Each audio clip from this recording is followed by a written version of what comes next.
Peace and welcome to the culture here on the Black Star Network. I'm your host, Farajii. Thank you so much for tuning in and being a part of the conversation.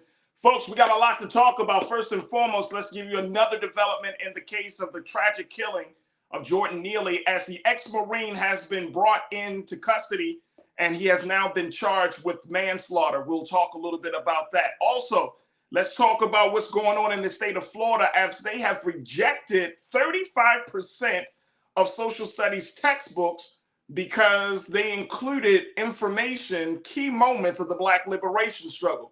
We'll discuss a little bit about that. And how about this week? It is Mother's Day, but it is Mother's Day madness for restaurants.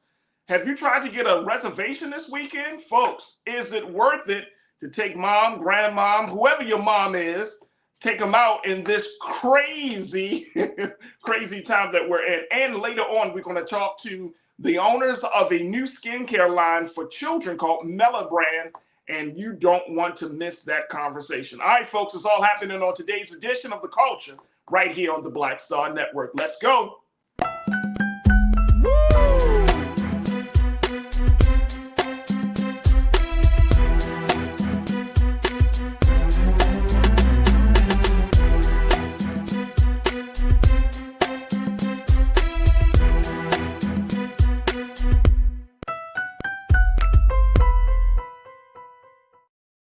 All right, folks, welcome to the culture here on the Black Star Network. I'm your host, Farajii Muhammad. Happy Friday. Man, if I had a hand clap sound, Keenan, we got to get one of these sounds, man. Happy Friday. As we are at the end, there we go. That's it. We are at the end of the week, folks, but we do have a lot of big conversations lined up for you. First and foremost, let's talk a little bit about the case of Jordan Neely. This is the Black man who was choked on a subway station just at the beginning of the month. By 24-year-old ex-Marine Daniel Penny. Now, this is a case, of course, that we've been talking about all throughout the week.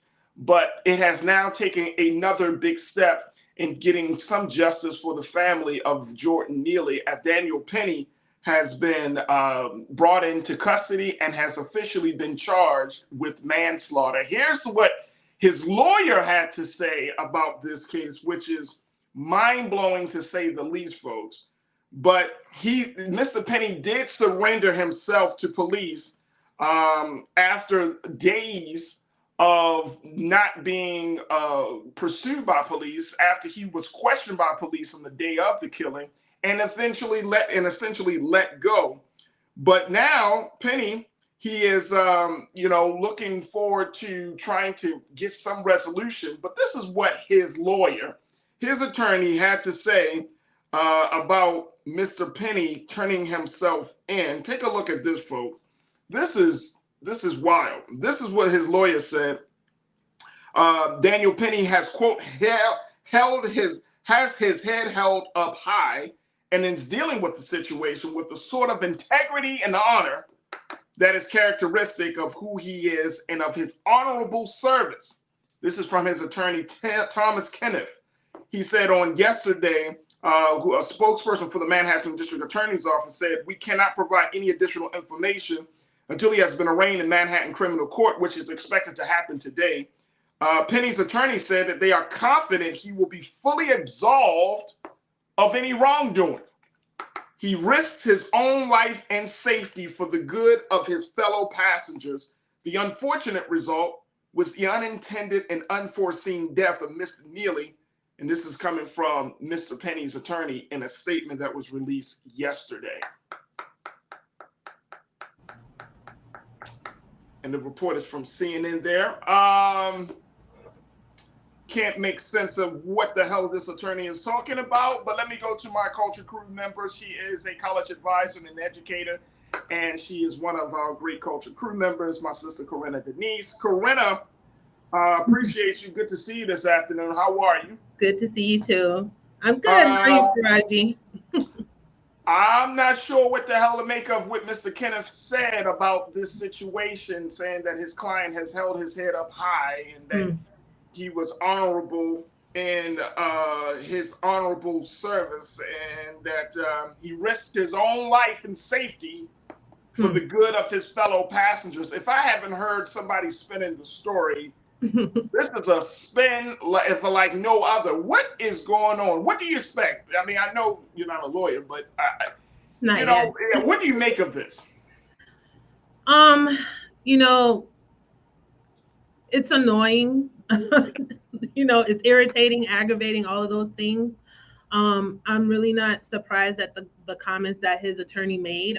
And I think the attorney is right. I think they have every reason to feel confident that he'll be absolved of this, right? Nevertheless, we saw murder. And then also the charges, I believe it's manslaughter. But in my view, it becomes a murder charge when you're actually choking someone. And according to reports, other passengers were like signaling like for him to stop, and he continued. So when you see that you're actually about to cut off someone's oxygen and you feel the life leaving their body and you still proceed to move forward, in my view, that becomes murder. It wasn't by accident, it becomes intentional.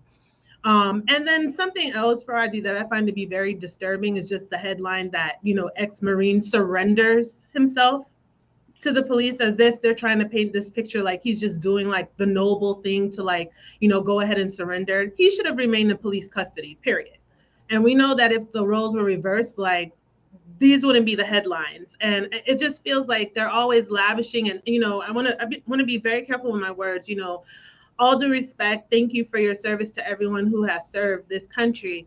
But it just seems in situations like this where that is like heightened or elevated to make it seem as if that should automatically absolve them, and that puts him in this position to take on that authoritative stance to say that he was going to defend all the passengers and he risked his life. I guess as a normal New York City subway passenger, if you ride daily, hell, all of us are risking our lives then, because like I said last week, people are on the train all the time, singing, dancing, asking for a variety of things. And most of the time, no one even feels threatened. And, we don't have to escalate matters where you're going to actually kill someone, draw the breath out of your body. There's ways to de-escalate situations. And he just took it upon himself to, do what I would look at maybe perhaps a citizen's arrest. But I think they're trying to paint this light and create this narrative and form the public opinion that he was just protecting everyone. But I wouldn't be surprised if he's absolved. I hope not. Thank God he got the charges, but it annoys me that it takes all of the protesting. It takes all of everyone putting stuff out on social media. It shouldn't require that. We saw it on the video and that should be sufficient. And we're just still in a place in this country where even the damn video is just never sufficient. It's not. Well, you know what? It's interesting. I remember talking to a friend of mine, a colleague, years ago, who is a lawyer, a black lawyer, and one of the things I mentioned the same thing. At the time, of course, we saw a rash of these police shootings and killings, and I said, "Bro, it just doesn't seem like the video situation works." Mm-hmm. And he said, "Well, it does. It works in the court of law. It works in those grand jury testimonies. It does work. It may not work, but it has its place. It has its importance and value, right?" And so I was like, that's true, because imagine if the video didn't exist at all. Right. Then you had all of these, conflicting stories. So I think that's the big part about videotaping these things. I just don't want us to get into a space of just only videotaping these things instead of either trying to get somebody to stop these things, or, you know what I mean? Like, there has to be some level of intervention. But I'm with you. I think that with the way that they're painting Mr. Penny as an American hero for taking down a mentally disturbed man on a subway train in New York City is sickening. I think that it's again, when we talk about mental health, we have always been saying, well, what about mental health? Now that we got the mental health piece right on the table, now the focus shifts away from the man having a mental health crisis to the fact instead of the man who killed him. It's like, oh, well, he shouldn't have had a mental health crisis, therefore he shouldn't have been killed. Right. And it's so sad. It is so sad that they're trying to paint this. Marcus, my brother, you kicking us off this afternoon. My man Marcus Jackson. You said they chose manslaughter because under New York law, murder is defined as the intent to kill. So the prosecutors have to prove that it was his conscious intent to kill him, and that's true. That it always came down, Corinna, to, in this case, to intention. And I think that it's going to be hard.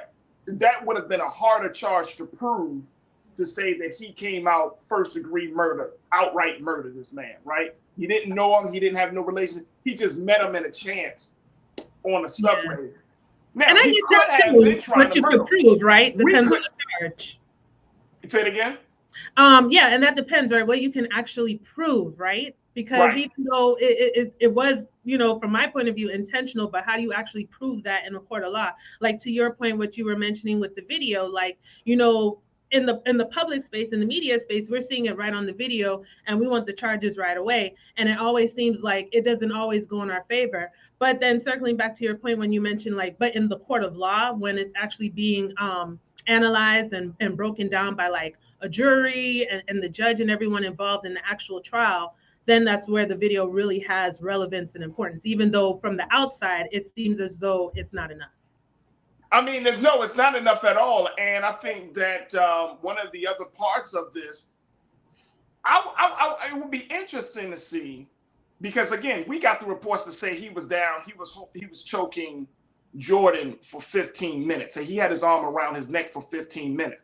To me, that speaks to intent. Yes. I would think. Me too. Marcus, I don't know about. I think that would speak to intent, right? Like, I wonder why they didn't go for the more severe charge, but maybe they wanted something to put it on. But that goes to intent. If you hold somebody, anybody that takes martial arts or any type of self-defense, folks, y'all know that if you take self-defense, once the person becomes unable to, or they no longer serve as a threat to you, that's the end of the game. That's the end of the conflict, right? So you don't keep, it's like, if you're a boxer, you don't keep punching your opponent while he's laying, or like while he's, laying down on the ground and all of that. You don't keep doing it. Like once that knockout blow is given, then that's it. Same thing here. Yeah, and at a glance, seeing the video for 15 minutes. Huh? Say it again. And Mr. Penny, he almost had a sinister look on his face, in my view. When I saw still shots of the video, he almost had like a really sinister look on his face when he had Jordan Neely in the chokehold. Like as if it was kind of like this like pleasure, he kind of like reminiscent of when we saw with Chauvin and George Floyd. In my view. Yeah. If it comes up that Mr. Penny has an issue with Black folks, mental health folks, or anything like that, that also can speak to intent. But we will have to see how this whole situation plays out, because it's too many gray areas for me. And if they charge him with manslaughter, he might get a slap on the wrist.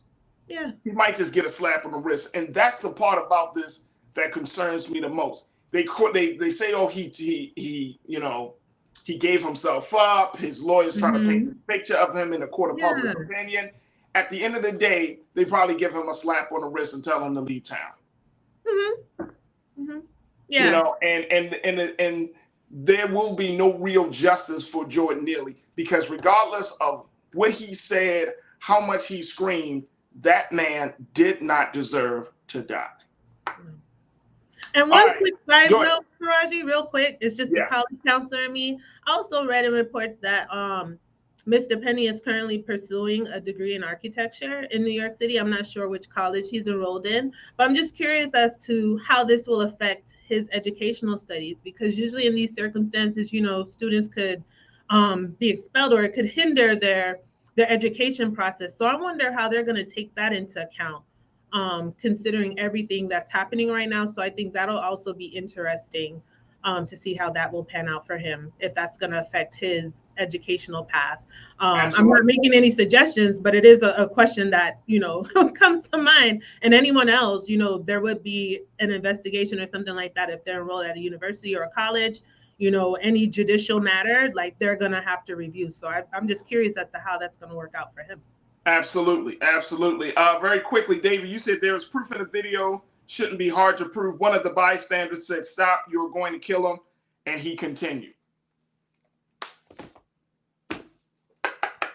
We will have to see, folks. Thank you, Davey. Thank you, Marcus. Folks, we got to take a quick pause. When we come forward, let's shift gears from New York, take a travel down to Florida, as Florida's governor, Ron DeSantis, is once again on attack against Black liberation thought.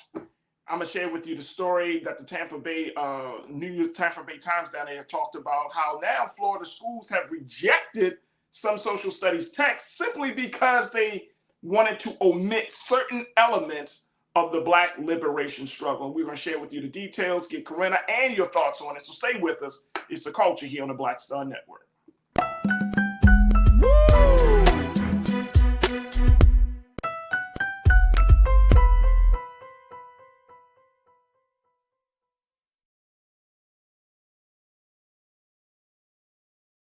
Hatred on the streets, a horrific scene, a white nationalist rally that descended into deadly violence. White people are losing their damn minds. As an angry pro-Trump mob storms the U.S. Capitol, we've seen shots. We're about to see the rise of what I call white minority resistance. We have seen white folks in this country who simply cannot tolerate Black folks voting. I think what we're seeing is the inevitable result of violent denial. This is part of American history. Every time that people of color have made progress, whether real or symbolic, there has been what Carol Anderson at Emory University calls white rage as a backlash. This is the rise of the Proud Boys and the Boogaloo Boys. America, there's going to be more of this. Here's all the Proud Boys, guys. This country is getting increasingly racist in its behaviors and its attitudes because of the fear of white people. The fear that they're taking our jobs, they're taking our resources, they're taking our women. This is white fear.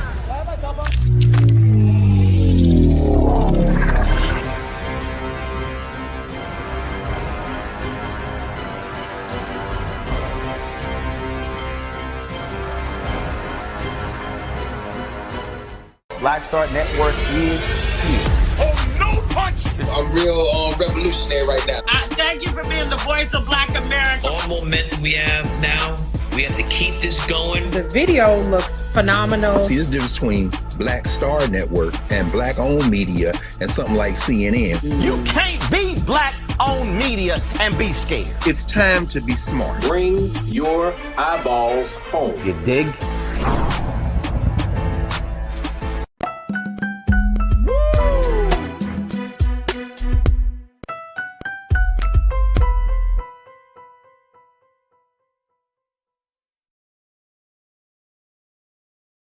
All right, folks, welcome back to the show. We want to switch gears now, talking about the state of Florida, as once again, they are back in the news for their battle with really telling the full story of Black people and our struggle and our attempt for liberation in this country, as Florida has once again done some revisions of some of their academic texts, which will affect many students, folks, down in Florida, and could serve as the tipping point for other states. Here's the situation. This is the report coming out of the Tampa Bay Times. They're talking about how Florida has rejected social studies textbooks that included some elements of some milestones of the Black liberation struggles in the recent years here in this country.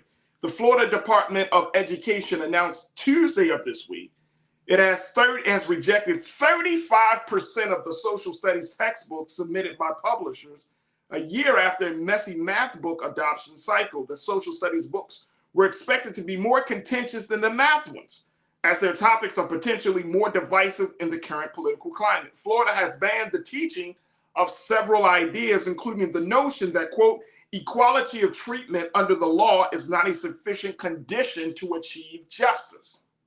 Critics argue that the state is attempting to whitewash history, officials offered several examples of passages they have rejected, including one headline, New Calls for Social Justice in a Middle School Textbook. The passage discussed the start of the Black Lives Matter movement in 2013 and the murder of George Floyd by Minneapolis police in 2020. It was removed from the book, according to the department. Let me get my education official. Let me bring her in, Corinna Denise, because this is your home. This is what they likes to do. I can't deal with this. I can't deal with your governor and your state down there. I really can't, Corinna. I can't deal with this guy. He's taking out big milestones of our struggle, of the history of America. Yeah. And not even seeing it and not even understanding it. And this is a real threat. I'm telling you, folks, and crew, I want your take on this. If Black children don't know about the Black Lives Matter movement, if Black children don't know about George Floyd, how do we connect the dots between what we saw back in the 60s and the 70s and where we are today? How do you connect the dots to show that there's an evolution of the movement? There's a continuation of these atrocities that are affecting Black people in this country. If you don't put them in a book and our children don't study it or can't study it. I mean, this is...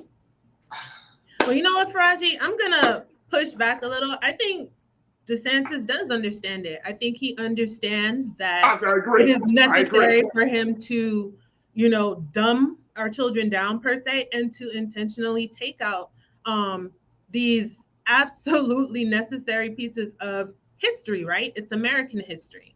And this just makes me think, if we continue this pattern here in Florida, which we're seeing being modeled in a lot of states across the entire country, and if we don't take the helm and really collectively make a change, a few years from now, I can only imagine January 6, 2021 will be incorrectly documented in the history books. And it will be shown as, oh, it was a patriotic day, much like how when we were in school, the illusion of the Civil War, that it was all about states' rights when it was really about the wicked, evil business of slavery, So it's like thing after thing. Last year it was the math textbooks, now it's social studies. I was even reading another article by NPR News that about 66 out of 101 submissions of social study texts were approved, but then only after many of them made corrections and revisions as requested by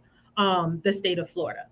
Wow. So you can only imagine all the scrutiny that publishers are under. And if they get through, they're not even submitting their actual material, much like we've seen with the AP African American Studies course, right? With College Board, all the back and forth with the revisions. So this is going to continue. But I think what's also important, I think this also shines a magnifying glass as to how important it is for us to be teaching our children history. We have to get back to the village. Village is church, home at the dining room table in the evening, having conversations as a family to, again, fill in the gaps of what history isn't being taught, and to make sure that whatever your child is learning in school is being taught correctly, right? Kind of filling in the gaps. So I hope this, although this is tragic and unfortunate, I hope this will be the impetus for us to realize that we need to take the time to read and study texts more on our own too, and have these conversations with our students, right? To actually study and learn more than just, I love documentaries, I love movies, but there's nothing like actually studying texts and written books to actually get that wealth of information from scholars who have been documenting our history. But yeah, we have to start pushing back, because soon enough, we're on a trajectory where we can see this across this entire nation. And it's just a matter of time. So it's like, what are we going to do? Are we going to put a stop to it, or we're going to keep tolerating it? And I know it's got to be bold. It's got to be bold. It's got to be a bold, decisive move. We can't be tepid. We can't be walking around it. We can't act as if it's eggshells. It's got to be bold. Look, I'm gonna share with you my thoughts, and Willie, I want to address the point that you brought up, brother, because that's what Willie said, and how I'm going to respond is the very reason why we're seeing something very dangerous happening, folks. We're gonna take another quick pause. When we come forward, let's have more conversation about Florida State rejecting social studies textbooks because they mention Black Lives Matter and George Floyd being killed. What? Stay with us. The conversation continues here on The Culture on the Black Star Network.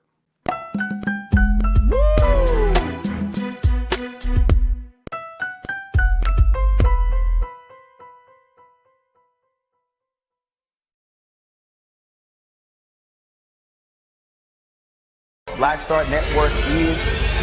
Oh, no punch! I'm real revolutionary right now. Thank you for being the voice of Black America. All momentum we have now, we have to keep this going. The video looks phenomenal. See, this difference between Black Star Network and black-owned media and something like CNN. You can't be black-owned media and be scared. It's time to be smart. Bring your eyeballs home. You dig?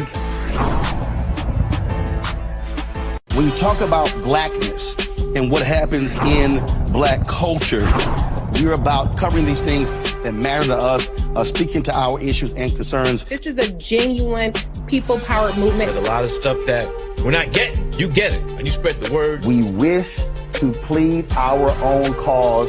Too long have others spoken for us. We cannot tell our own story if we can't pay for it. This is about covering us. Invest in black-owned media. Your dollars matter.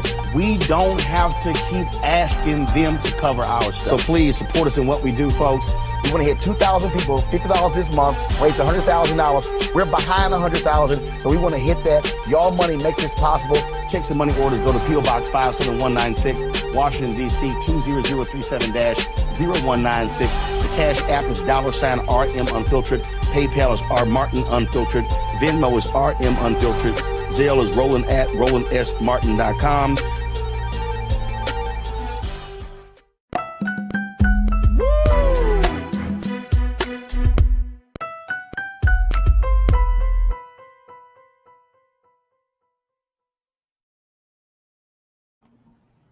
All right, folks, welcome back to the show. We've been talking about how the state of Florida, the Florida Department of Education, has decided to make some revisions in their curriculum as they choose to reject 35% of social studies textbooks that mention key milestones of the Black liberation movement in the country. They wanted to reject textbooks that mention Black Lives Matter being started in 2013. This is recent stuff, folks. And they wanted to forget that they did not want it to be mentioned that George Floyd was killed back in 2020, kicking off a summer of protests and what some would call a racial reckoning. Yeah. So apparently, let's not just talk about those things because it didn't matter. It didn't happen. Folks, this is happening in Florida in 2023. And I'm going to just say it like this. If you're Black and you live in Florida, I mean, you got some very, very serious decisions to make. If the school systems that your children are a part of, your nieces or nephews, grandchildren or grandchildren are part of, they don't want to mention things that actually happen because they don't agree with the politics. Very, very slippery and dangerous slope and precedence that's being made here. Let's go back to Culture Crew member and college advisor and educator, Corinna Denise. Corinna, there are two things I wanted to mention around this. Willie brings it up. My guy, Willie Frazier, you brought this up, brother. You said, and I'm going to go back to your take on this. You said, I really hope DeSantis runs for president so he gives up the governorship. This is a wake-up call, and he will fight, and we will fight this authoritarian regime. Can I add to that real quick, Farajii? I'm sorry to like. I just want to let Willie know something though. I wonder if it's the same thing on our mind, but I think it might be correct. I just want to. I'm looking down quickly because I want to make sure I don't misspeak. I got some notes here. Okay, so a lot of folks may have heard that Florida had another voter suppression bill that passed through it was SB 750, HB 767. So basically, a few things covered in this bill Third-party voter registration organizations must now apply to register voters every single election cycle. So like any nonprofit, any on the ground, maybe where you see folks out, you can just go up and register to vote. They have an additional rule that they need to follow. They have to apply each election cycle. First-time Florida voters to vote in person, if they don't have a verified Social Security card, driver's license, or ID card, they're not going to be able to vote. Elections police have been expanded. They have expanded authority to investigate and prosecute election alleged violations. And we all know, like, we had no election hiccups in Florida. In fact, he won the state even in the last election. Well, I'm speaking of the election of 2020 with Biden Trump. So like, it was just political theater, raise people's emotions or whatnot for their base. Another thing is third-party voter registration organization that collects voter registration applications. They have to provide a receipt to each applicant. Each person handling voter registration applications, they cannot be convicted of a felony, and they have to be a U.S. citizen. Okay.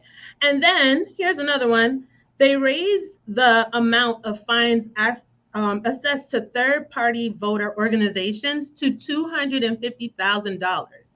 That's an increase from $249,000 from 2021. Okay. Now here's the final kicker, right? So what they also added to this specific bill is basically, I guess we can say it's like a clause where any Florida elected official who's currently in office, they do not have to officially resign to pursue the presidency or the vice presidency.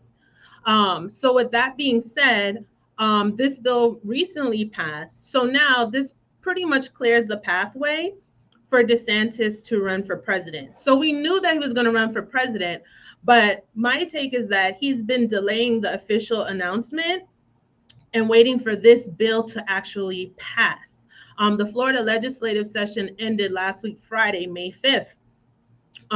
So I anticipate after he did his his little world tour and he visited specific states important for electoral college and the presidential vote or whatnot, he's probably going to officially announce sometime maybe this summer, maybe the end of the month, I don't know. But I think soon after the legislative session had ended and this bill had passed. So that kind of pretty much clears the way because, and here's the thing too, how confident are you really about winning the presidency if you have to make sure you secure your job you have now?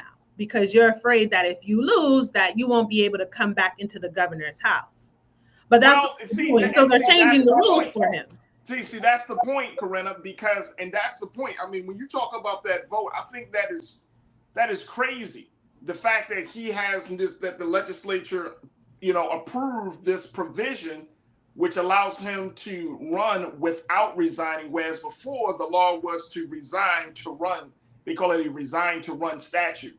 Right. So he can run, Willie, and not lose his job, bro. Yeah. He can run. Now, all states, now that might be the case for, the resign to run might be the thing for a lot of the states around. But he was able to tell the Florida lawmakers, look, man, I need y'all to secure this situation. He got Florida on lock, Willie.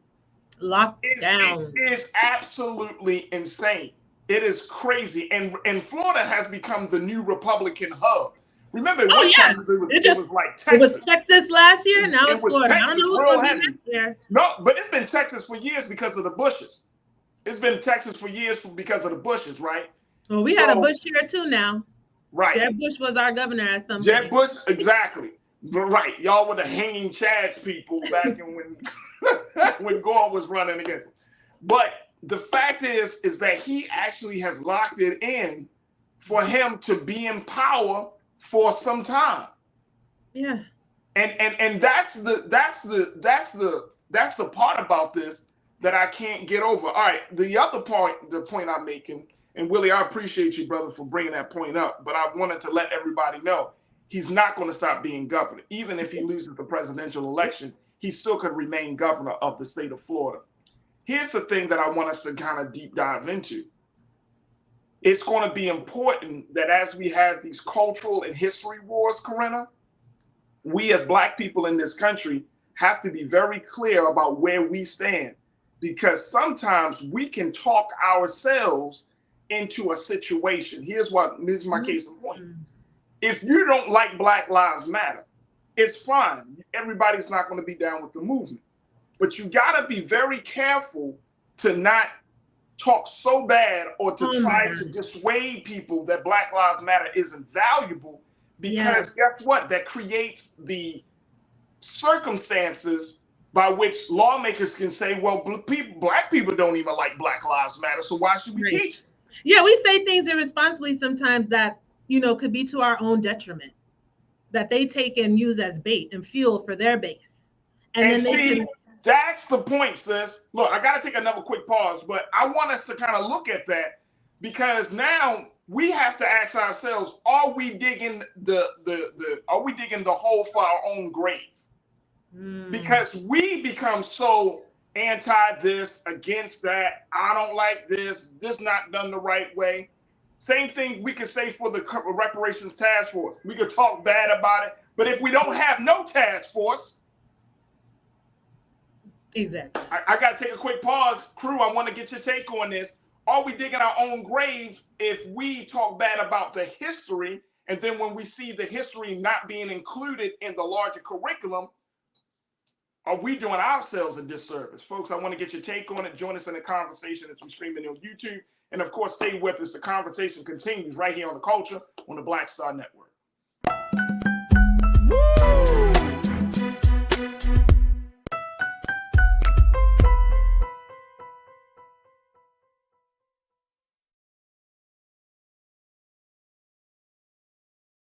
Hi, I'm Dr. Jackie Hood Martin, and I have a question for you. Ever feel as if your life is teetering and the weight and pressure of the world is consistently on your shoulders? Well, let me tell you, living a balanced life isn't easy. Join me each Tuesday on Black Star Network for A Balanced Life with Dr. Jackie. We'll laugh together, cry together, pull ourselves together, and cheer each other on. So join me for new shows each Tuesday on Black Star Network, A Balanced Life with Dr. Jackie.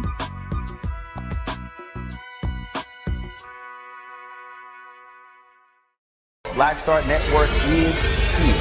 Oh, no punch! I'm real revolutionary right now. Thank you for being the voice of Black America. All momentum we have now, we have to keep this going. The video looks phenomenal. See, there's a difference between Black Star Network and Black-owned media and something like CNN. You can't be Black-owned media and be scared. It's time to be smart. Bring your eyeballs home. You dig?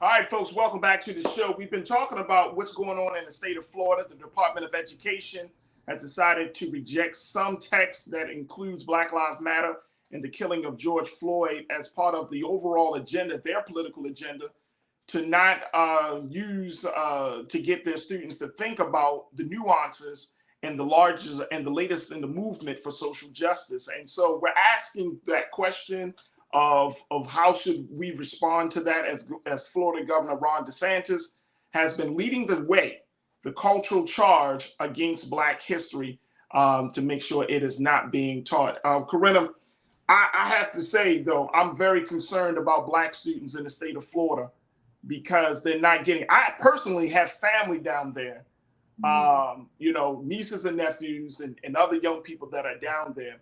And when I talk to to Nira's mom and my mother-in-law, and we talk about these things, and I'm always like, "Mom, you really like Florida?" It's home. I'm like, "Mom, you really?" She's like, "Oh my God, it's amazing! I can do all these things."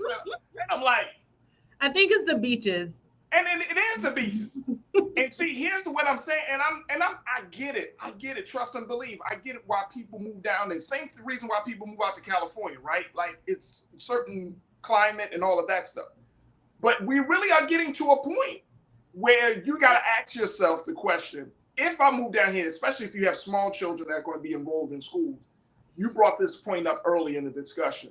You know, how did we respond? We can take a very reform, very slow, like it's going to work itself out type of mentality to deal with this. Or,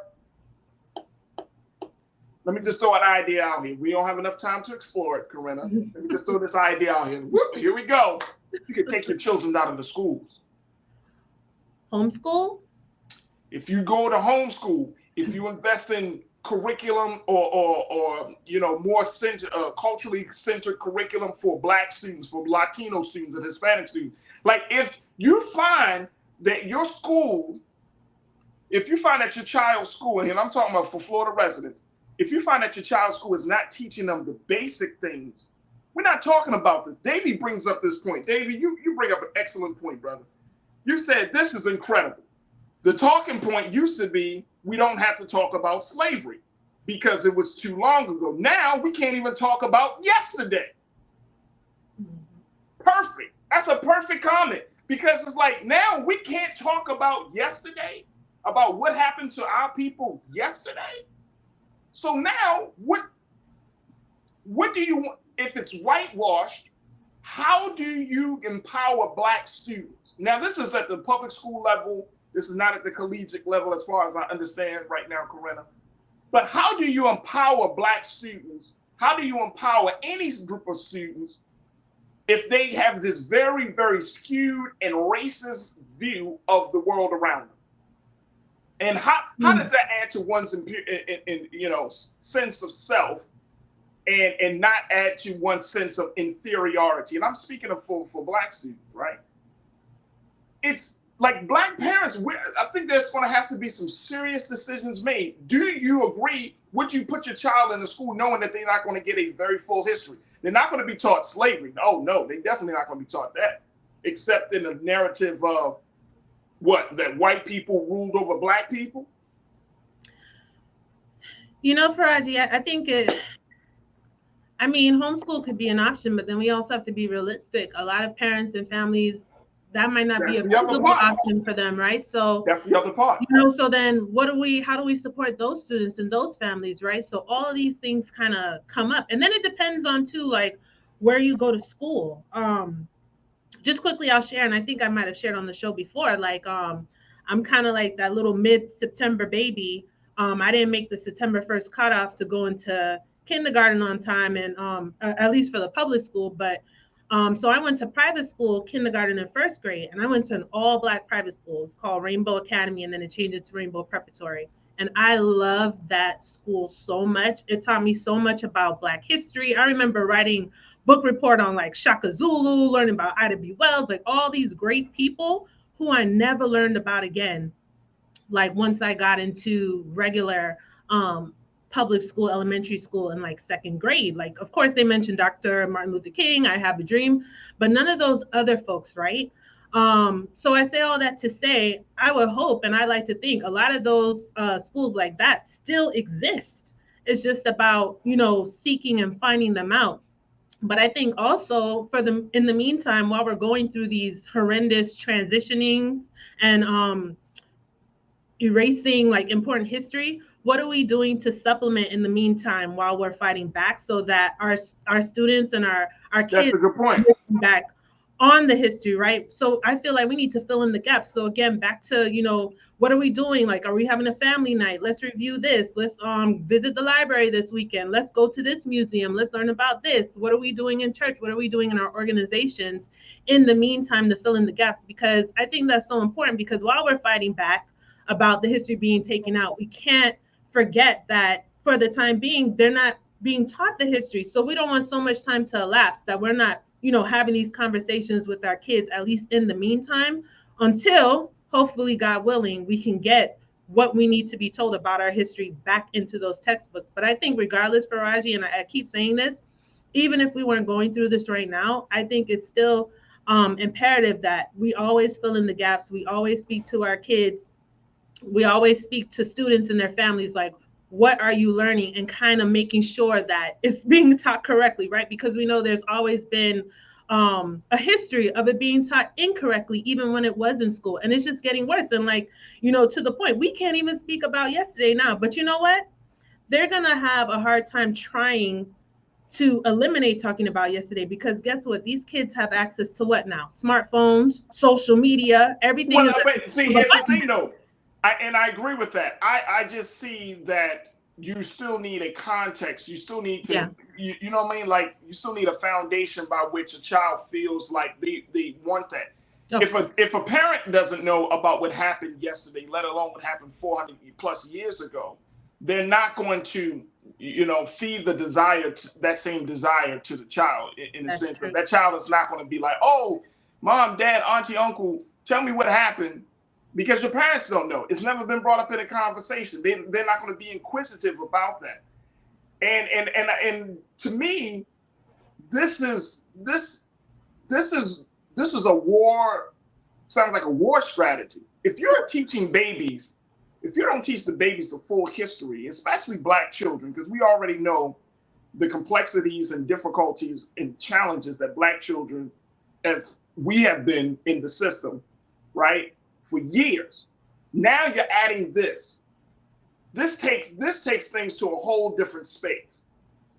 It's one thing that I remember growing up in schools, like the big conversation about curriculum was that we didn't see enough Black faces.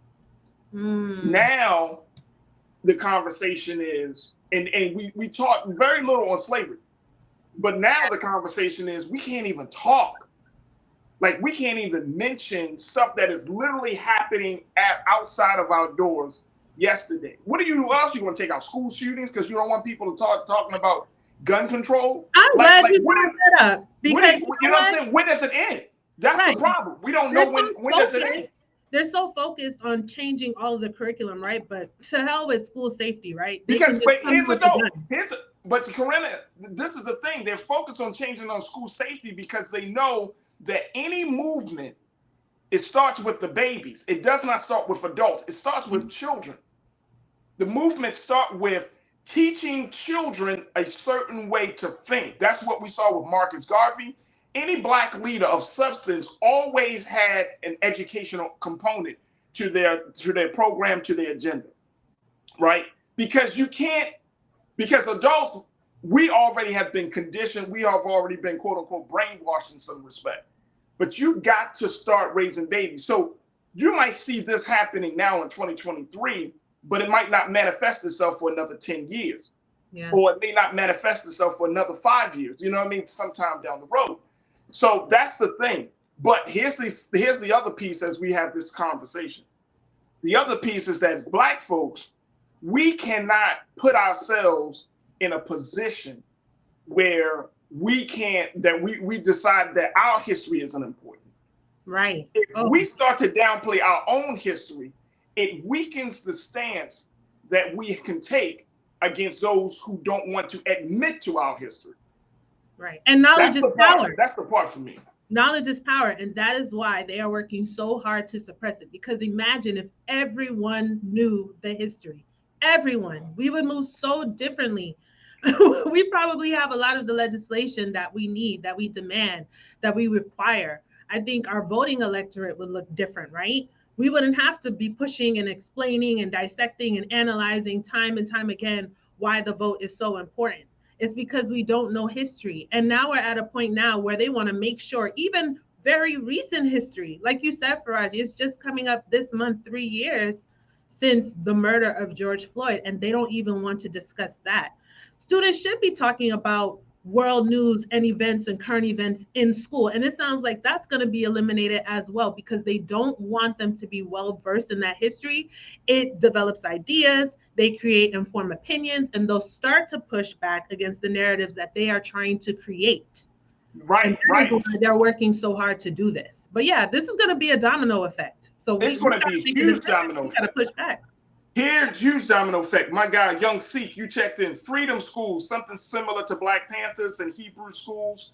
Kids still need to know how to navigate social situations. And this America, use public schools and supplement it. Freedom schools. I remember there's a pastor in Baltimore who started a freedom school. My brother, Pastor Heber Brown III, he did a freedom school out of his church. And he went back to that old tradition that we saw, that freedom schools did come out of the faith institutions. So to Young Sik's point, that may need to happen. But again, if black folks don't, first thing, if black folks don't know that this is happening, or black folks don't care that this is happening, then freedom schools won't come into existence. You see what I'm saying? Like, there has to be, and people often have things that when you hear these type of stories that it takes like thousands and thousands of people. It really doesn't.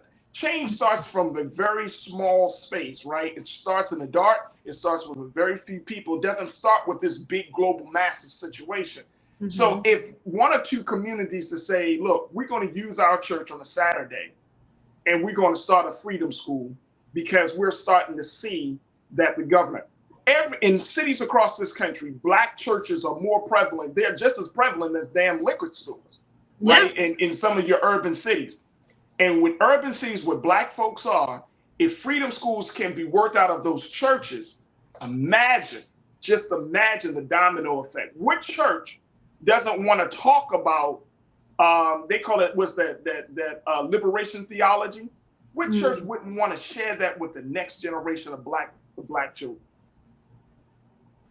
It starts with a church. It starts with a mosque. It can start with a community center. As long as there is a space for people to gather together and to share their ideas, that may be happening. But there's got to be something different. This cannot go on. We can't go into the 2023 school year this fall and be like, well, hope for the best. Yeah, there's a lot of gaps to fill in. And if they even have time to teach, Farajii, because like just on the news, local news here this morning, I'm seeing like a high school, they had to be evacuated. There's a bomb threat. Someone probably had a gun on campus. Like that's happened quite a few times for this current school year that's about to end. So it's like, when do you even have a chance to teach? Because you're looking over your shoulder all day between the drills and like the emergency evacuations that have been happening. So it's a mess. Absolute big mess. Folks, we got to take a quick pause when we come forward. Let's switch gears. Let's talk about Mother's Day, as Mother's Day is upon us. But the question is, are you going to be in a space with Mother's Day this year where you're going to be doling out hundreds of dollars to just say thank you to mom? Well, we'll share with you some of the data around that and restaurants, and of course, we'll continue the conversation. So stay with us. It's The Culture here on the Black Star Network.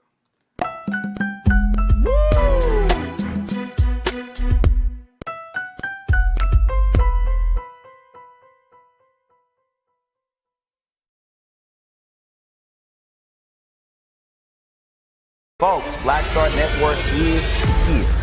Oh, no punching! I'm real revolutionary right now. Support this man, Black Media. He makes sure that our stories are told. Thank you for being the voice of Black America, Roland. Stay black. I love y'all. All momentum we have now, we have to keep this going. The video looks phenomenal. See, there's a difference between Black Star Network and black-owned media and something like CNN. You can't be black-owned media and be scared. It's time to be smart. Bring your eyeballs home. You dig? Pull up a chair. Take your seat. The Black Table. With me, Dr. Greg Carr, here on the Black Star Network. Every week, we'll take a deeper dive into the world we're living in. Join the conversation only on the Black Star Network.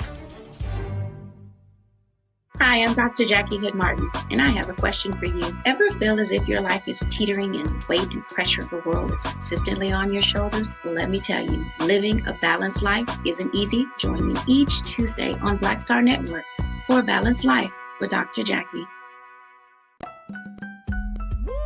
We're all impacted by the culture, whether we know it or not. From politics to music and entertainment, it's a huge part of our lives, and we're going to talk about it every day right here on The Culture with me, Farajii Muhammad, only on the Black Star Network. I'm Deborah Owens, America's Wealth Coach, and my new show, Get Wealthy, focuses on the things that your financial advisor and bank isn't telling you, but you absolutely need to know. So watch Get Wealthy on the Black Star Network.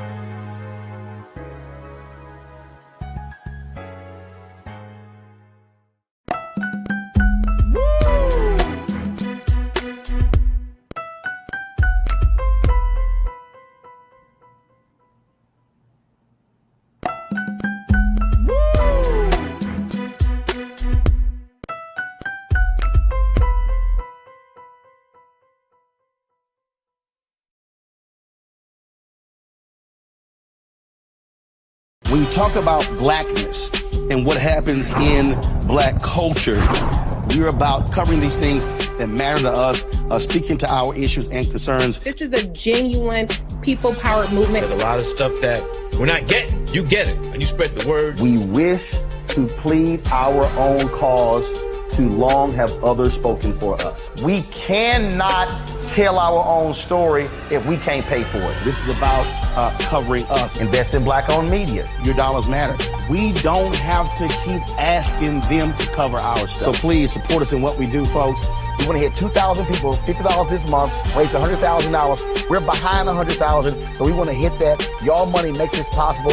Checks and money orders go to P.O. Box 57196, Washington, D.C. 20037-0196. The Cash App is $RM Unfiltered.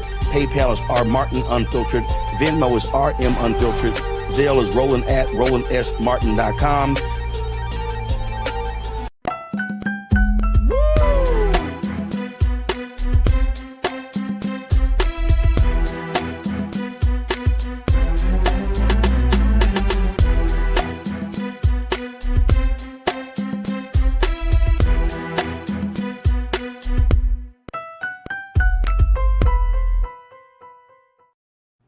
All right, folks, welcome back to The Culture here on the Black Star Network. I'm your host, Farajii Muhammad. We have been having a great conversation about what's been going on with the Florida Department of Education, talking about schools. I do want to talk about Mother's Day, but I'm seeing some comments, and I feel like, Corinne, we probably need to just explore this discussion a little bit more, because a lot of the crew is sharing some of their sentiments around this issue of what's going on in Florida. Folks are checking in from Florida and saying, hey, man, I'm seeing some stuff here. Families in Florida, like the climate right now in Florida, the political climate, the social climate right now seems to put the people on edge.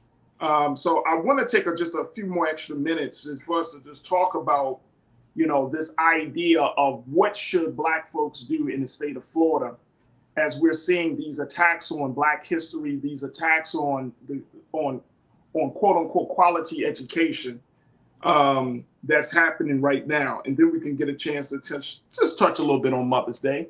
But let me go back to something that I'm seeing folks talk about. Karen, my sister, you said this is very disturbing. Are there other cultures also removed from Florida social studies, or only Black culture? And so, Corinne, I want to get your take on that. And Karen, thank you, sis. Are there other cultures? Have you been hearing of other groups of people whose history has been revised to fit this agenda coming from the GOP governor? Ooh, Karen, sis, that's a good question. I honestly cannot speak to that because I don't want to speak accurately. I do not know, but I think that is a question that I definitely would like to look into and get back to everyone here in the audience. But yeah, I would imagine maybe to some extent, but I don't know for sure. But more than likely, I would think. Right. I would think so too. But it seems like, as always, right, that if you want to start the attack on any other group of people, start with Black folks. Yeah, we're the go-to. We're the go-to. We're the scapegoat. Karen, great question. Thank you so much for checking in. Danita, you checked in and said, this absolutely disgusts me. Yeah, it does. It disgusts me, but it's also the part, and again, this might be something that we're I don't want to forecast any type of impending doom here, Corinna. Yeah. But something is on the horizon. Something is on the horizon.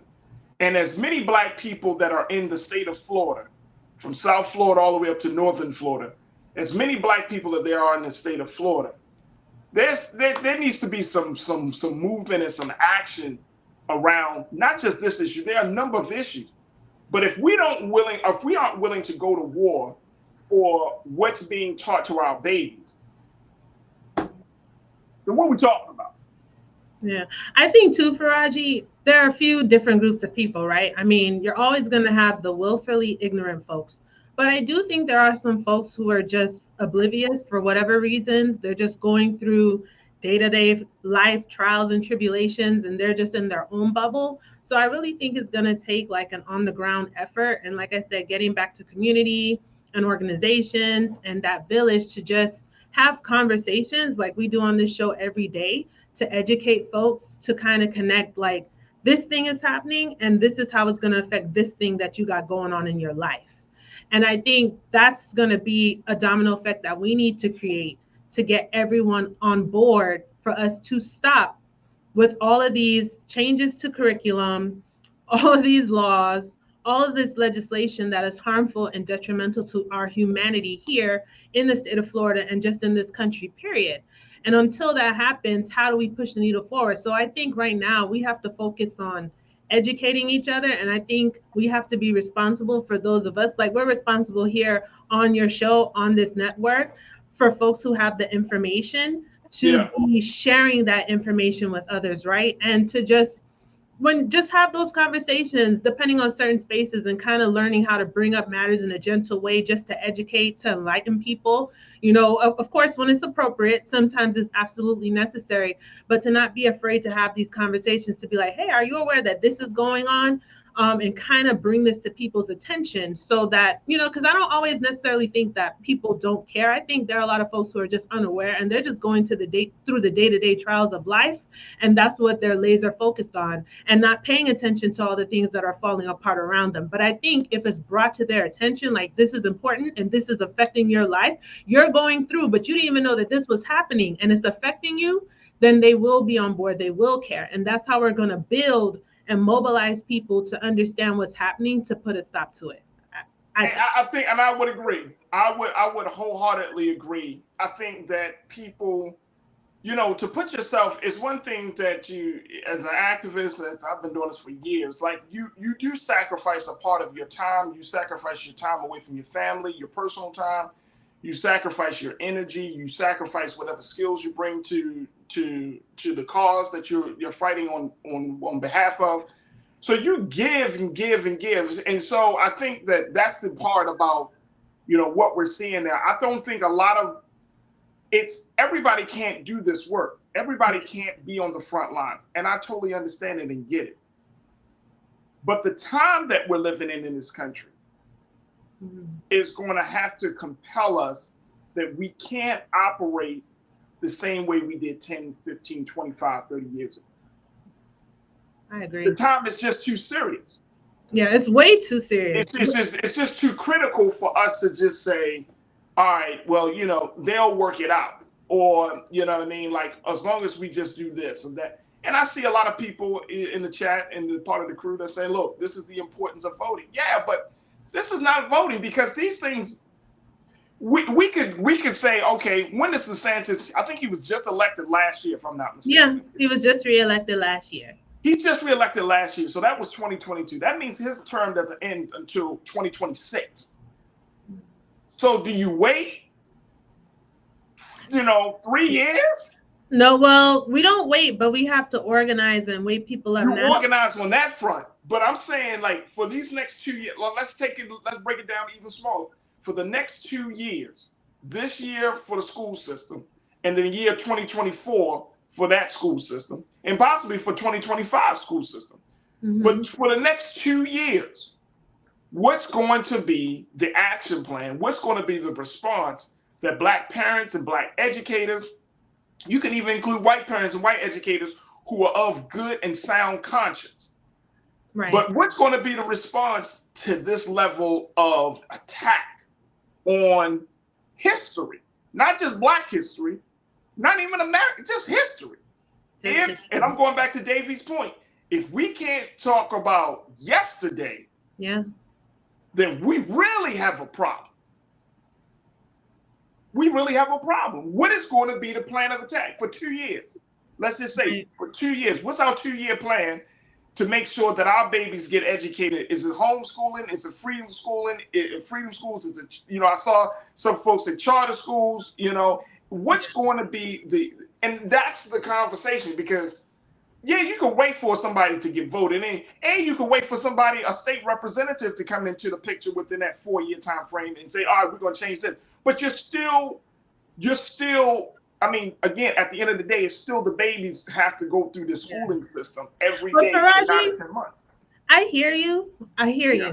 But I honestly think right now in Florida and like many of the other states like Texas, like Hot Wheels was just reelected, we're in an unfortunate position, because a lot of the foolishness we're going through right now, it didn't have to be this way. We didn't have to see another fatal shooting in Texas in that outlet mall, but they put Hot Wheels ass right back in office. It didn't have to be this way. The same with Florida. It didn't have to be this way. Now, earlier to a point we made in the show, I wonder if some folks thought that, oh, okay, well, DeSantis got back in, but he wants to run for president. So maybe, at that point, then he won't come back to the governor's office. Now folks know that that's not the case, right? Like, no, they changed the law so that he could come back to the governor's office if he doesn't win president, right? So we got a lot of educating to do, but we could push back. And I think there's always going to have to be people to keep up the momentum to push back. But particularly here in the Florida legislature, there is a super major majority. Okay, like Democrats don't even have like half in like the Senate or the state house. So we can push back, but nothing is going to change simply because they have the numbers.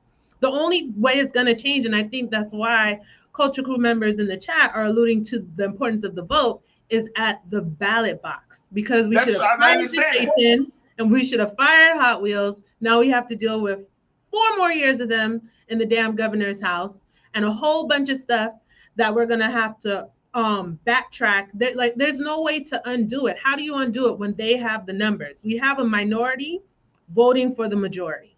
No, I agree with that. We didn't show up. I agree with that. I totally agree with that. And we gotta take a quick pause, but I think Sandy W, you brought up this excellent point. You said this doesn't need a lot of funding because in my community I have a major college. The major colleges, those educators are willing to donate time for Farajii. No one has asked the people with the skills and knowledge to do it. And that may be an alternative. Point, Sandy. Say it again.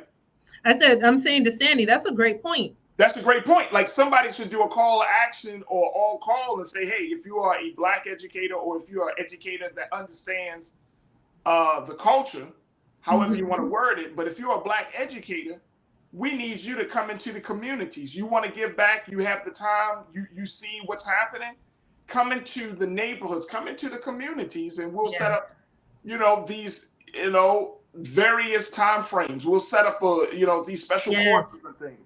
And I think we gotta think outside the box. And people might say, "Oh man, that's small time," but trust and believe. This is how the civil rights movement got so big, because it was community efforts that were multiplied and magnified to the point they created the movement. Yes. If you gotta start somewhere, folks. And I think that's the part. Like we got to get out of our own way. We got to stop diminishing the efforts of some Black people because they don't share the same politics as us. We will create we will dig our own grave if we don't start thinking outside the box and keeping our mouths closed when it comes to how we present information.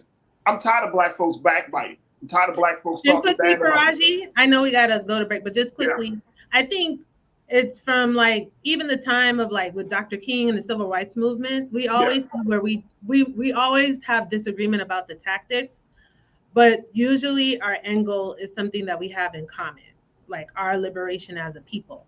So I hope, to your point, even though we don't always agree on the way to get there, that will never diminish our commitment to getting there and achieving the goal. Great point. I hope people take on that same mentality as well. Folks, we got to take a quick pause. When we come back, more of the culture right here on the Black Star Network.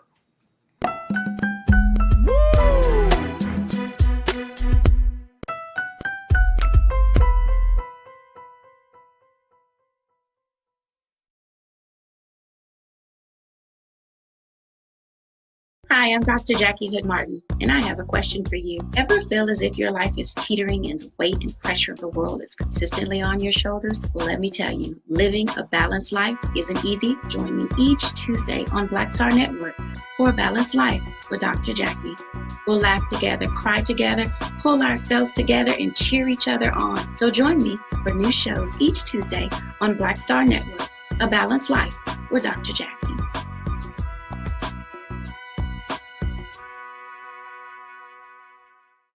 Black Star Network is here. Oh, no punch! I'm real revolutionary right now. Thank you for being the voice of Black America. All momentum we have now, we have to keep this going. The video looks phenomenal. See, this difference between Black Star Network and Black-owned media and something like CNN. You can't be Black-owned media and be scared. It's time to be smart. Bring your eyeballs home. You dig?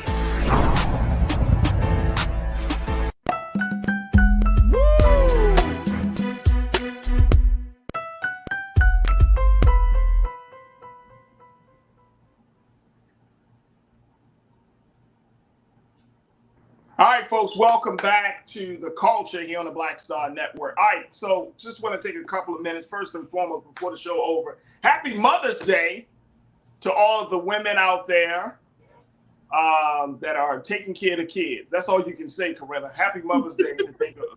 If you're taking care of some kids, I don't care what capacity, and you are affecting their lives in a very, very big and positive way, you a mother.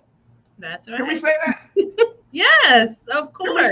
Because some people, they get technical. They be like, well, technically the mother, if you're taking care of somebody's kids. Yeah, it doesn't have to be the biological. Whether it's your own or somebody else's. Of course. That's why it takes a village to raise a child. So the Right. village should be acknowledged. Yes, happy Mother's Day. Happy Mother's Day. All right, real quick, before we get our very special guest to come through. Did you know that Mother's Day is one of the most profitable days of the year for the restaurant industry? Outside of Mother's Day is number 2. What do you think the first holiday is for the restaurant industry? Thanksgiving. Some people don't like to cook at home. They want to go out. You could see. This is a generational thing. This is generational right there. You're like Thanksgiving. Who goes out to eat for Thanksgiving? Some people do. I don't, but no, actually Valentine's Day. Oh, okay. Well, you said holiday. Valentine's Day is the number 1 day for restaurants. All right. So people love to take it out for Valentine's Day. But here's the thing, folks. You may find that Mother's Day is Mother's Day madness for restaurants. This is the situation that we're seeing all across the country. I had to make some reservations. Let me tell you, when it gets to a week out from Mother's Day, I start like hyperventilating because I'm like, oh my God. Oh my God. Hope you made your reservations. Oh no, I made it. It's a dope place too. It's a dope. I'm a foodie and a tourist. So, I love to eat. But yes, absolutely. Well, it looks like that just something I thought this was very interesting, that the restaurant industry is trying to brace for what they consider to be Mother's Day weekend, which is, they say, is going to be the biggest weekend since the restaurant industry since the pandemic, because people weren't going out in 2020, 2021, still some things in 2022. They're saying that this one may be major, and that people's tastes are changing. Their appetites are changing. They are going to be asking for more food, more wine, and all types of things. But here's the big kicker, that folks are spending more money on dinner. They're forecasting that folks will be spending more money on dinner for this weekend than any other time. So you're talking about, at least they're saying the average cost might be $100 per person. $100 per person. Oh, wow. Hey, Mom, what you eating? You can't do that. You can't do that. Even your mother be like, so baby, where you taking me? Be like, well, did you eat something before? Did you want like a snack before? No, baby, I know. We're going out to dinner. I mean, well, see, I already got it worked out. We're having brunch. But we're not going out. We're doing brunch at like one of my family members' houses, and we're all bringing something. So that's awesome. We'll bring all the mothers right one time. Let me just share this very quickly, Keenan. Let's go to this quote about Mother's Day. Let me tell you how much money the restaurant industry is expecting to bring in this weekend. Take a look, folks. The National Retail Federation forecasts that Mother's Day spending will reach $35.7 billion this year. Wow. With a record $5.6 billion alone spent on a meal or outing, up 6% from last year. It's the second busiest day in the restaurant business, eclipsed only by Valentine's Day, according to online reservation site Open Table. It's so funny because I actually use Open Table to make my They're always good for reservations. You know what, too? Mother's Day is always on a Sunday. And you know, a lot of folks like to go out to eat after church. And it seems like brunch, particularly, is becoming more and more of a thing. So, brunch is everything. And let me tell you, brunch is everything. And matter of fact, let me tell you, people are spending buku dollars just for a mimosa nowadays. Yeah. So brunch is everything. So there are a lot of restaurants that are going to be offering like Mother's Day brunches. Actually, they don't want bottomless mimosa. Yes, get mama drunk. Happy Mother's Day. You're welcome, baby. Yeah. My gosh. Yeah. So what is it? Are you saying we shouldn't spend that much on Mother's Day? Well, no, I'm just saying, I'm just looking at the trend. You know what? I'm asking the question, is it worth it? Do you think it's worth it to spend all of this money on this one day, $100 plus per plate? You're going to be spending some money on the wine and in some cases liquor. Is it worth it? Let me go to the crew. Let me see what the crew Let's see what they have to say. People saying, dang, Sandy said, dang, that's a lot of money. Yeah, it's a lot of money. and look, and the crazy part about it, Sandy, you bring it up. You said, I hope they tipping is in proportion to the service. You got to add the tip. Well, it depends on how large your party is too, because if you have a party, usually like if it's like maybe 6 or 8 people, they usually automatically take the tip. Depending that's the other, and that's very true, because nowadays they'll tip you if you're the party of 1. They'll be like gratuity added, and then they'll ask. You look at the bill, you like, this is look. Yeah. So yes, Danita, you said no. My frugality won't allow that. You can cook me dinner at home, or a simple hug is fine. Hey, Danita, you want to be my mom? Yeah, I mean, it just depends, right? Like, you can be very creative, and I mean, if you celebrate your mom all year, regardless, I mean, it's just one day, a holiday, and all holidays are made up, then, I think it's the act of kindness, the thought that counts. So whatever is in your budget. I hear you. That's true. Hey, I love Tiana's comment. Tiana, you my sister. You said, I just upgraded my mom's phone and gave her $150. I'm tapped out. You're not going out of date. You're not having dinner. She be like, where's my Mother's Day gift? The thing that you holding on that you called me with. Happy Mother's Day. Yeah. And my mom, her birthday usually falls the same weekend as Mother's Day. This year, it's kind of like they're a week apart. Right. So that's interesting. But yeah, I mean. Do you think that should you give a gift or take your mom out? Which one is be more special? The gift or dinner? Or the experience? They'll probably want both. I mean, the dinner, I think it would depend, right? Right. If you prepare the dinner or whatever, like maybe it's something at home and you set it up and you have brunch, maybe then that's like the gift in itself. Yeah. But then if you take her out, you might want a little something. But the gift doesn't have to, if you have the dinner, you can balance it out. It's not about, in my view, like the price point, right? It's the thought, something that someone would appreciate, something that's personal, right? It's not a measure by how much you spend. Because sometimes you can spend a lot of money and the from? gift isn't thoughtful. I'm just being honest. All right, look, I mean, look, and we don't have time to talk about it, but I think there's a generational difference between today's young mother and our mothers from the 50s and 60s. Well, that's true. I think there's a difference. I think today's young mother's like, I'm your mother. Yeah, they don't want the construction paper card anymore, probably. From a 2-year-old, yes, that's fine. If you're a grown-ass man and you go to the corner and go and get them flowers off the street with the teddy bear, with the hard-ass teddy bear. Yeah, not from the street. You better put some thought. At least a gift card. Y'all see them bouquets with the hard teddy bear? You be like, this is the most unsoftest teddy bear. If you're gonna get a teddy bear, you better go to Build-A-Bear. Okay. And guess what? That's what that's an easy $100. Yeah. That's easy $100. And guess what? When she asks for dinner, it'd be like, you can't. Well, I guess you gotta eat your bed. Or you just whip something up, a quick 1, 2, 3 meal. That's all it is. Look, Mother's Day could be whatever. You wanna thank the mothers in your life. Look, do something special for them. Don't let money get into the way, folks. But certainly do something special for them.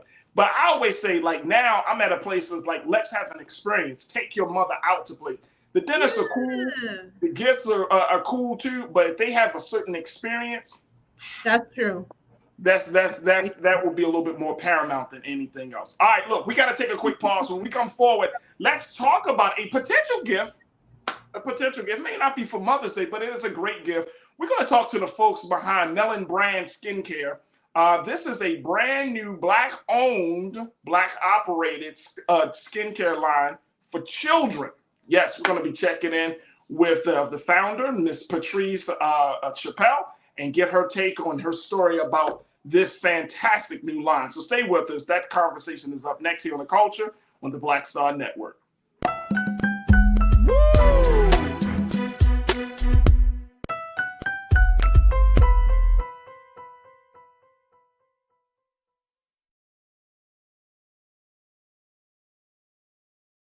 Black Star Network is here. Oh, no punch! I'm real revolutionary right now. Thank you for being the voice of Black America. All momentum we have now, we have to keep this going. The video looks phenomenal. See, this difference between Black Star Network and Black-owned media and something like CNN. You can't be Black-owned media and be scared. It's time to be smart. Bring your eyeballs home. You dig?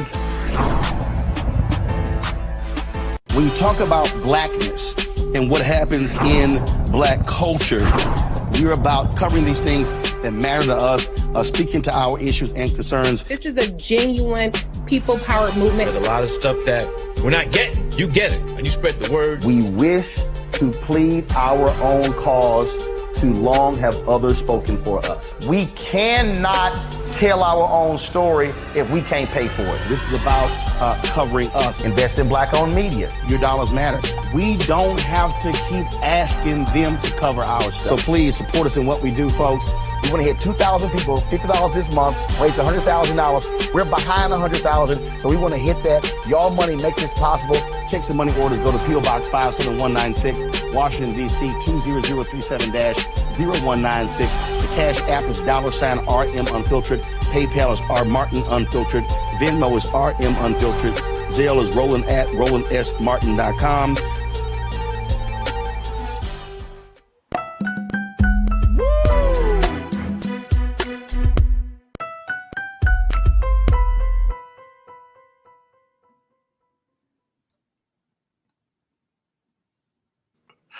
Welcome back to the show, man. Y'all are funny. My man Keenan. We still talking about Mother's Day offline, folks. And folks are like, I'm not taking her out and getting her a gift. It's just too much. It's too much money. Too much, Corinna. Just too much. All right. Let's talk to our special guest here for today. I'm very excited about Melon Brand Skin, which is a Black children skincare line. And this has a very, very powerful story as the sister Patrice Chappelle and her 12-year-old son has decided to join forces to create this very, very special facial product for children. and we welcome her to the airwaves of the culture here on the Black Star Network. Sister Patrice Chappelle. Patrice, good afternoon. How are you this afternoon, sis? I'm well, Farajii. How are you? I'm good. I'm good. First and foremost, Patrice, I want to start this off. Happy Mother's Day. Thank you. What kind of mother are you? Do you mind the gift? Do you want the dinner, or you just what kind of mom are you, Patrice? So I like both, honestly. From my mother, we usually take her out to dinner, and then she's getting flowers this year. So I like both, dinner and gifts. Dinner and gifts. You want to pick the gift, or you want your family to pick the gift for you? They can pick it for me. Will you accept it, though? Yes, most of the time, yes, I will.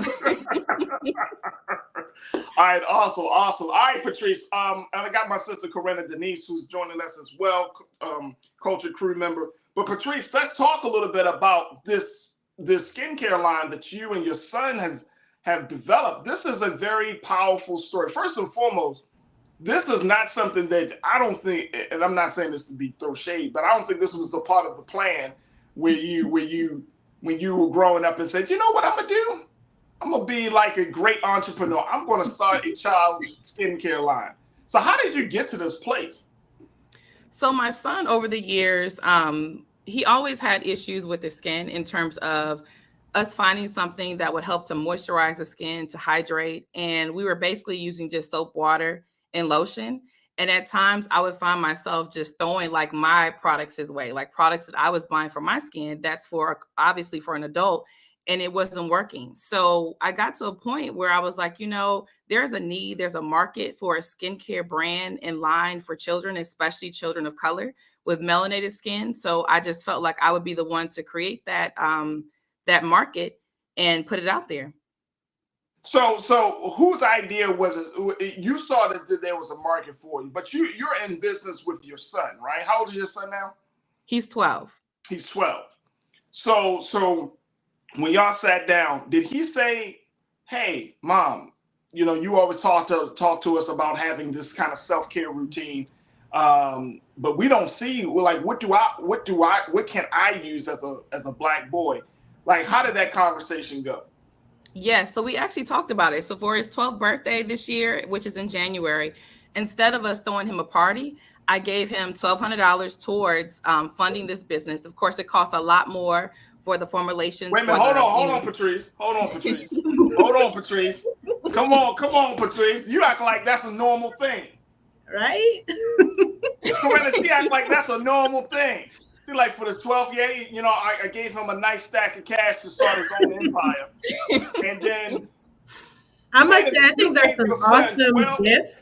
Come on, $1,200. Teaching him entrepreneurship to, be a start of a line and create generational wealth. Yes, exactly. And when you gave him the money, was this in front of everybody else? Like, no, because I wonder what his friends was like. Yo, your mom gave you $1,200.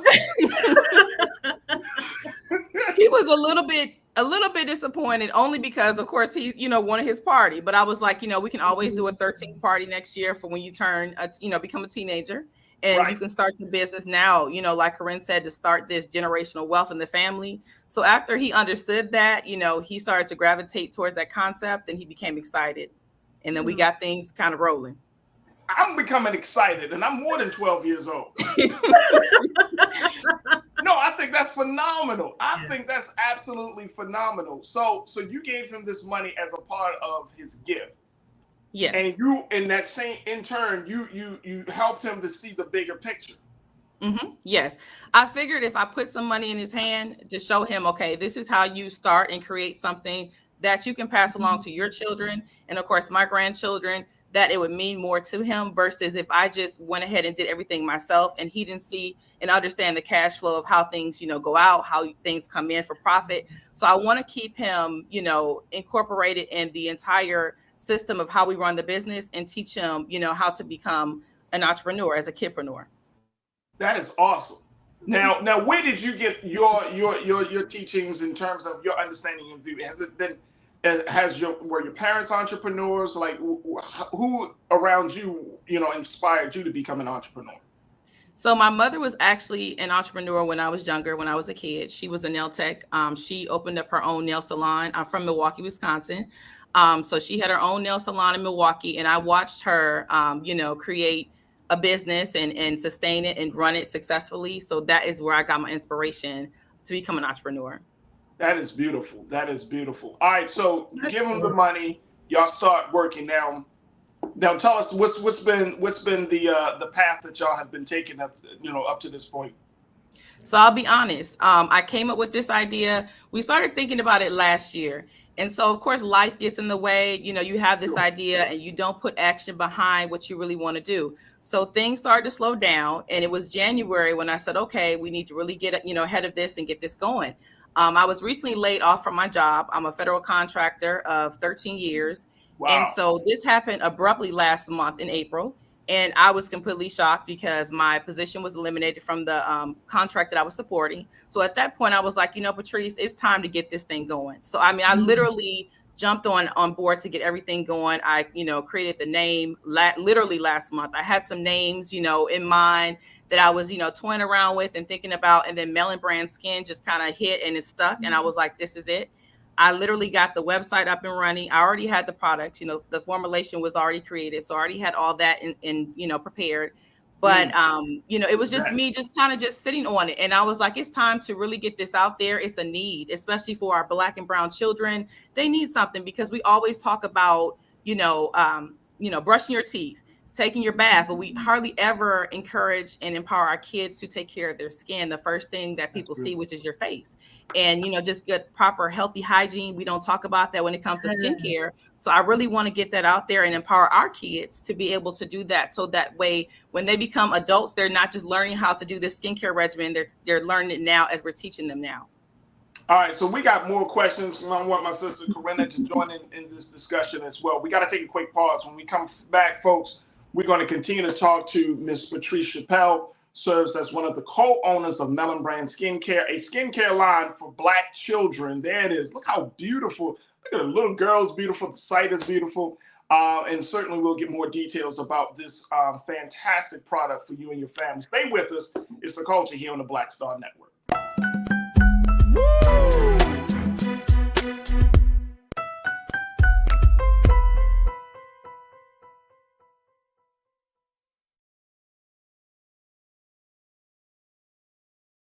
Folks, Black Star Network is here.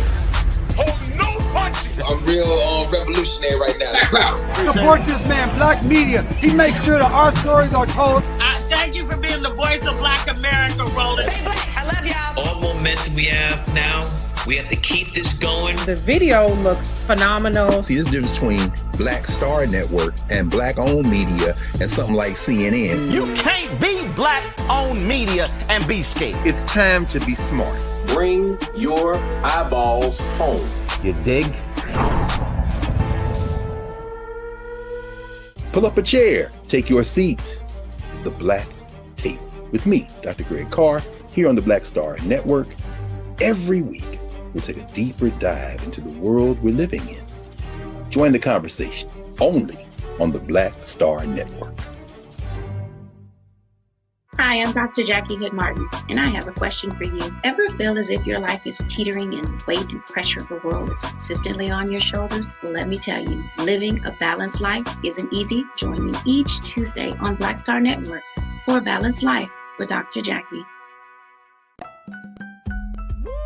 We're all impacted by the culture, whether we know it or not. From politics to music and entertainment, it's a huge part of our lives, and we're going to talk about it every day right here on The Culture with me, Farajii Muhammad, only on the Black Star Network. I'm Deborah Owens, America's Wealth Coach, and my new show, Get Wealthy, focuses on the things that your financial advisor and bank isn't telling you, but you absolutely need to know. So watch Get Wealthy on the Black Star Network.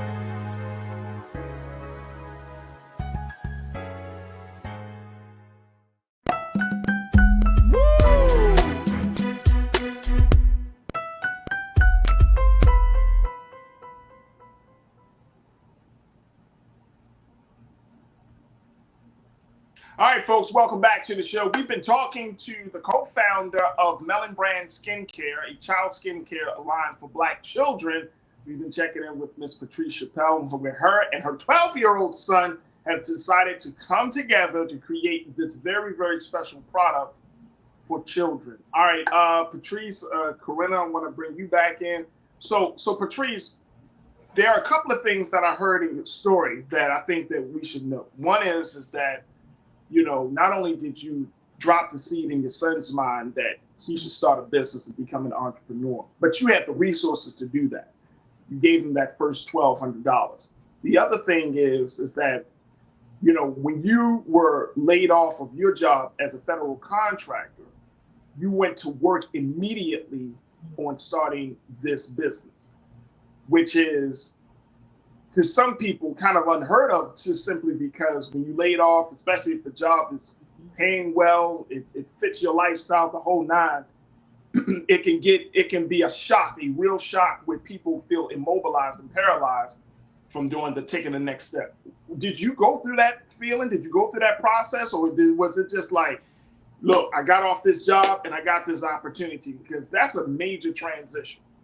Yes, Farajii. I would say that I was a little bit nervous at first about really stepping out there and then continuing to, you know, fund this business without having a job, without having full-time employment. But I just felt like, you know, sometimes God will move you from one place to another when you don't have the courage or the strength to do it. And I just felt like, okay, I have nothing but time now. I have no excuses to not get this thing up and running because I'm not working right now. How did you get in? Corinne, I'm gonna let you offer some questions, but I do want to know skincare. When you're talking about products, there is a lot of science into making products. We had a gentleman who dealt with candles. He came on the show, right? A lot of science in making candles, that scented candles, and with him and his daughter. I'm seeing more and more Black parents are taking this step with their children.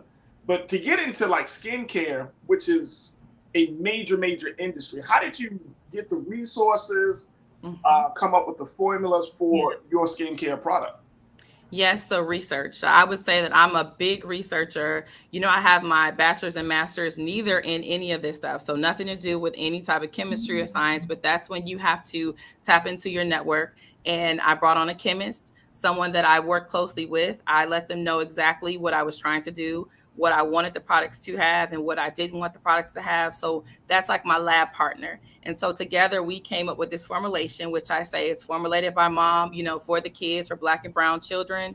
And I hope that it will be a great success. The product is amazing. I encourage everyone to try it. I feel like the parents will also be tapping into the products. I kind of tap to my son's stash every now and again because the products are so good. Pretty much anyone can use it, but it's formulated for the children, but it will have your skin absolutely glowing. That's what I need. That's what I need in my life. Corinna, what are your questions?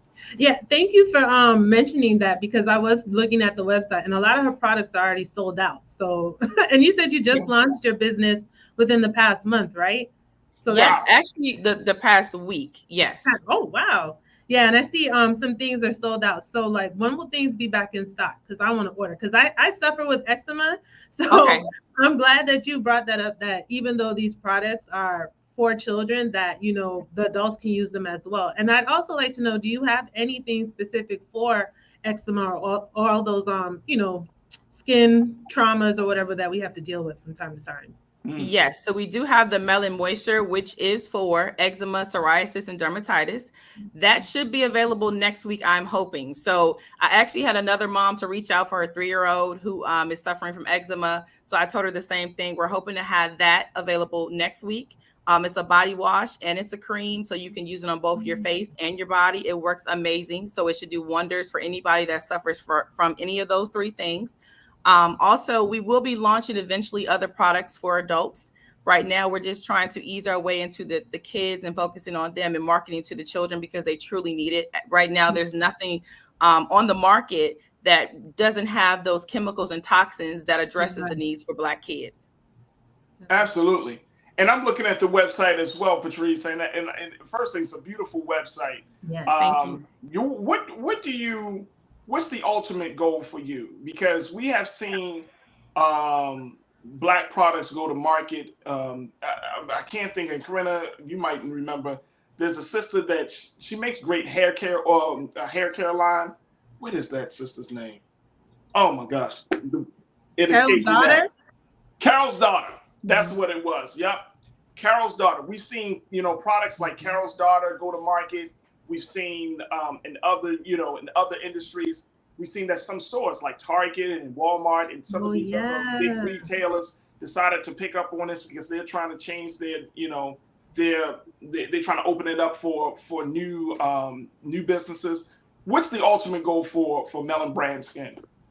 So I want this to be something that stays in the family. I mean, things could change over the course of years, but I personally want to hold on to Melon Brand Skin. Nothing against anyone who has a bigger picture of, selling their brand to someone else. I totally get it. But this is something that I want my son to eventually take over. I want his kids to take over, etc. So this is something that I want to hold on to. This is my baby. This is not my first time being an entrepreneur. I used to do the writing thing. I'm a professional writer as well. I've written books. And so, that's something I've kind of gotten away from. It's still passionate, but this is something that I want to hold on to. That's awesome. That's fantastic. Awesome. Yeah. I have one more quick question. Yeah, go ahead, please. How has your son been sharing his new product, like with his friends, or maybe like showing them how to use his skincare line? He has. We recently did a TikTok last week. It's kind of funny to me because I got him up for school and I was like, Bron, we got to, do this video. We have to get this on TikTok. So in the TikTok video, you will see he is like half awake, half asleep. And it was so cute and funny. But he actually went through all the steps and we demonstrated how to properly use it for the kids. And, people have been loving it. That has been awesome. That has been awesome. So what's the big thing that you want our audience to do at this point, Patrice? Is it, of course, supporting you, but what's the big lesson? Because you're talking about being another person that's kind of an outlier, that's breaking down the barriers of fear, breaking down the barriers of entrepreneurship, breaking down the barriers of going into an industry where we're not as representative as we should be. I mean, what is the big lesson that you have learned from this experience so far? I think the biggest lesson is to always follow your dreams, see it through. Do not allow for any obstacles in life to get in your way, because it always, they always will. There will always be something that's going to happen, like my job, an unexpected, job loss. I wasn't expecting that. I was told on a Friday that was my last day. My position was being eliminated. I did not see that coming. I was already, kind of, looking at getting Melon Brand. At the time, it wasn't even Melon Brand. It was a different name I had created, but I was looking at getting it launched, but just not that quickly. I was stalling. So just always follow your dreams. When things happen, do not get discouraged. Just continue to stay uplifted. And if you need a support system, make sure that you always have people in your corner that can, back you and just always encourage you. There it is right there. Patrice Chappelle, who is co-founder of Melon Brand Skin, which is a skincare line for Black children. There it is. And the photos are beautiful. Yeah. Thank you. Your site is beautiful. The photos are beautiful. And is that, who's that? Who is that? Who does this thing? I'm all up on your website. That's Bron. That's our junior CEO. That's the junior CEO right there. Look how handsome that brother is. Look at him, boy. Thank Just you. as happy that his skin is glowing. Come on, man. Come on, man. I hear that. Look, Patrice, we thank you so much. And, this is a wonderful example and a great model for what we can do for ourselves and for our children. And so I just can't thank you enough. And congratulations on launching this. And, we hope and pray that you stay successful. Anything you want to say in terms of how people can get in touch with you on social media or any other platform? Yes. So everyone, please follow us at Melon Brand Skin. We're on all platforms, TikTok, Facebook, Instagram. So it's Melon Brand Skin. There it is right there. Patrice Chappelle, little brother. You said Ron or Bron? I want to make sure. Ron. Ron. All right. There we go. Little brother Ron. And Melon Brand Skincare, folks. Make sure y'all go to melonbrandskin.com and support our sister. Thank you so much, Patrice. And more importantly, thank you for being so good for the culture. Thank you so much, Farajii. Thank you. Absolutely. You're welcome. You're welcome. Corinna, That looks like our time has been very, very well spent for a Friday. Not a bad set of conversations, Corinna. Every time you come on, stuff falls into place. I know. We always round out the weekend or the week, right? That's it. That's it. Hey, look, any final words you want to share with the crew or all of our watchers here today, Corinna? Just real quick, crew. You probably see this behind me, the scholarship plug. This is a nonprofit organization here in Broward County, Florida, where they're based. It's a former colleague of mine and good friend, Shedley Cassius. I hope that she'll be sharing more about this nonprofit soon enough. But it's all about helping students and families find scholarships for college. And pretty much the theme is to get paid to go to college. There are a lot of scholarships out here that students and families aren't aware of. So with this nonprofit, we're trying to change that trajectory. I actually sit on the board for Scholarship Plug. So college counselor and me, we also do presentations for college, financial aid, scholarships, the college admissions process, still guiding and counseling students. And we also train college counselors and guidance students, guidance counselors rather, on how to do this work. So hope to share more with you guys soon. But the scholarship plug. Yes, thank you for sharing the website, Keenan. Yeah. I appreciate that. Hey, Corinna, you're doing some excellent work, and more importantly, you're adding to the culture in a big way. So I only just want to say thank you. Thank you. Thank you for joining me on the show. And thank you for doing the great things that you're doing. We appreciate you, Corinna. Thank you. Thank you so much. Have a great weekend. All right, you too. All right, folks, that's going to do it for us. I thank my team, my man Joel Keenan. I thank all my the control room. I thank everybody for making this production for today's show happen. Certainly, I cannot thank you enough. I want to thank Corinna for being our culture crew member, and of course, Patrice Chappelle of Melon Brand Skin. Folks, make sure you go to Black Star Network, do your due diligence, support us as we are continuing to expand the brand here on Black Star Network. Of course, you know, we launched a new show this week with The Frequency, hosted by my sister, Dee Barnes. And guess what? More great programming is coming down the pipe, but we need your support to continue to make it happen. So go to blackstarnetwork.com today, download the app for free, share the content, follow us on all social media platforms, and of course, give. Also follow me, yours truly, Farajii Muhammad. You can find me on Twitter at Farajii. Also, you can find me on Instagram at The Real Farajii. All right, folks, stay tuned. Up next is Roland Martin Unfiltered. As always, never be afraid to challenge what's wrong. Stand for what's right while being yourself in the process. God willing, we will talk on Monday for another exciting edition of The Culture right here on the Black Star Network. Happy Mother's Day, mothers. To all of the mothers out there who are doing the great work, thank you. You are appreciated, and we can't thank you enough. So happy Mother's Day. God willing, we'll reconnect on Monday. Talk to you soon. Peace.